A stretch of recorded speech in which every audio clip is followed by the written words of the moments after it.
Hi, friends, and welcome back to another episode of This is for the Soul, the podcast.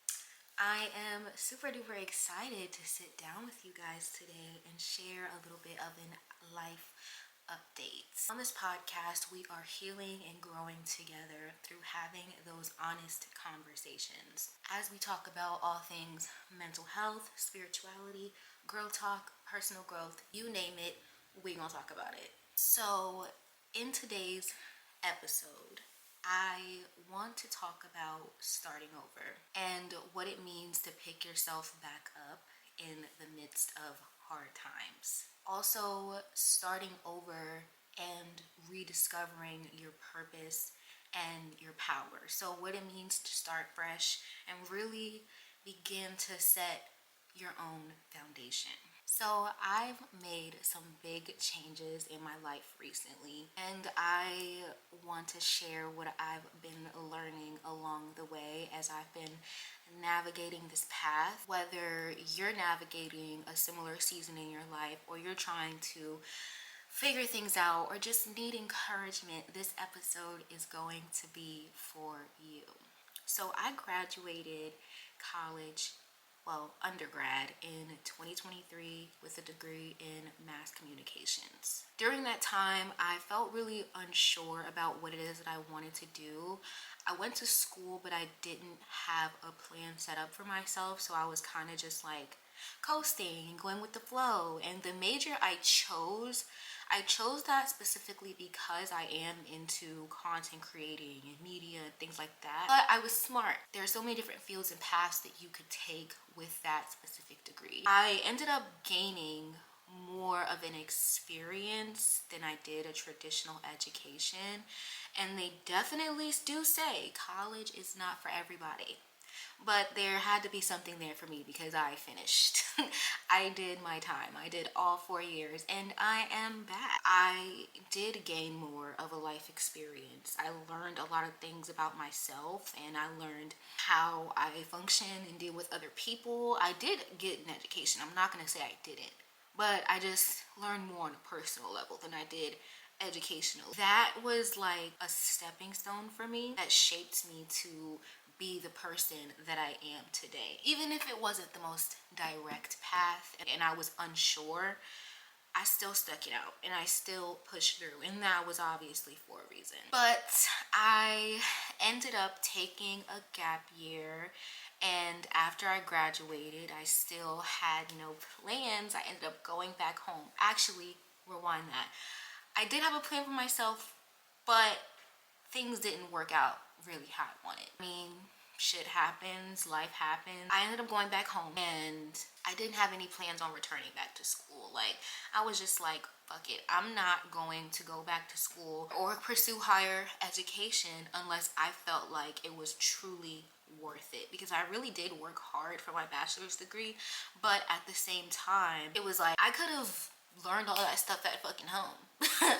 Honestly, if I'm being for real. Then in the beginning of 2024, I started working with kids and I became a teacher's assistant at a daycare. And I loved the kids, but I hated the environment. And sometimes, well, most times, you gotta put yourself first because you can't be stuck and stagnant in an environment that you're unhappy with because you only like some qualities about it. No, babe, we're not settling. Then I moved to substitute teaching and I did that for a couple of months before I landed me my first big girl teaching opportunity. I was an instructional assistant in special education, but there was a lot that was required of me and it was temporary, but it was impactful.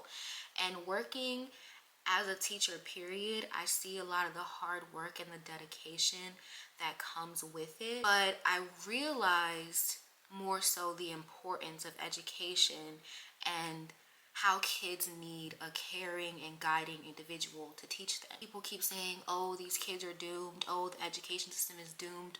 Well, it doesn't necessarily have to be that way. It's just there has to be people out there who are willing to take the time to understand and help these kids deal with mental health and cope with things. You have to be able to want to sit down and help them learn. That's the only way that kids are gonna know. It all starts with us. Teaching often does get a bad reputation, and some say that it's not lucrative or it's undervalued, yada yada yada. However, you're a leader regardless. You know, you're being a leader for children and future generations. It can be one of the most impactful roles that you can ever have. And the one thing about being a teacher is you'll always have a job being an educator.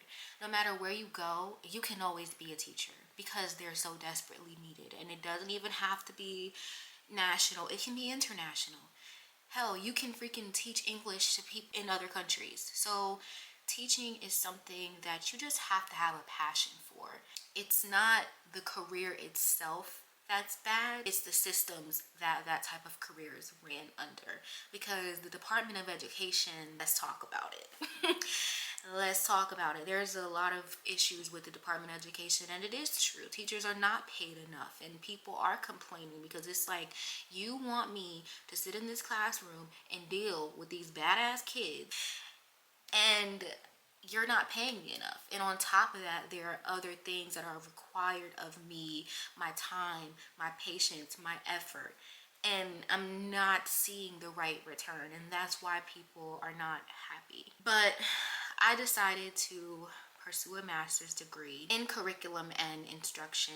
Here we are today. I decided to relocate, and I made the decision to move back to campus. Well, not clearly on campus, but I'm in the area. And after nearly spending a year at home, and I had a lot of time and a lot of thinking, I realized that being home, it made me slip back into old patterns that I just wanted to free myself from. Old patterns that I've been trying to free myself from because I noticed myself becoming more dependent on my family and just other people in general, and I struggled with motivation and to get myself in this mindset where it's like, okay, I have to focus on this, this, this, and this. But you know, when you're home and you're around other people, it's kind of hard, and I just felt stuck in a cycle of comfort that kept me from growing.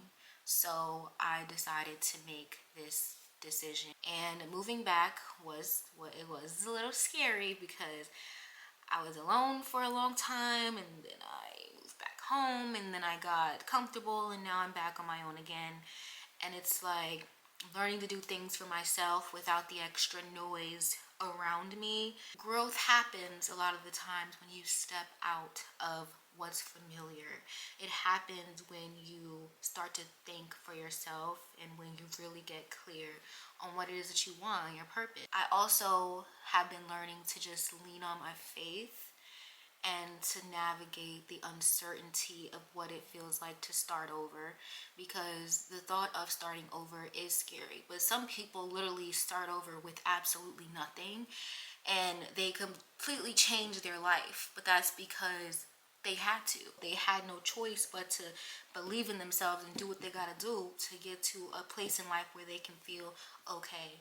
Trusting in God, trusting in the universe, not letting other people and other things trigger me, and realizing that everything happens for a reason. It has helped me let go, and it has helped me realize that there's a greater purpose to everything. Rejection is divine protection. It's something that I have to remind myself, because I do get caught up in my head and my thoughts, and sometimes I don't feel the best, but I have to remember that the universe is working for me and not against me. Life is a journey. It's not a race, and it's okay to not have everything figured out. I'm only 23 years old, and there's still so many things that I want to do, and there's still so much life that I have to live. But I'm just taking things one day at a time. To recap today's episode. We talked about how starting over is never easy, but it is worth it sometimes for your own personal growth. And we also talked about how every step forward brings you closer to where you're meant to be. So where you are right now, you're just one step closer to where it is that you're trying to get. All right, friends, that is the end of this episode. I did want to say that This Is For The Soul is back on YouTube. I had some technical difficulties with the podcast and just hosting. Took it off YouTube for a while. I figured out a way to merge things and now it's back. So it is on YouTube. However, every episode is not going to be a video. Some episodes will be just audio and others will be video. So it's just gonna be depending on how I'm feeling, but the episodes are still gonna keep coming. So head over to the YouTube channel, hit the subscribe button, like, comment, do what you gotta do, and turn on your notifications so you never miss an episode or an update from moi. And yeah, thank you so much for listening, and remember that healing happens through honest conversations. I love you guys, and I will talk to you next episode. Bye. Mwah.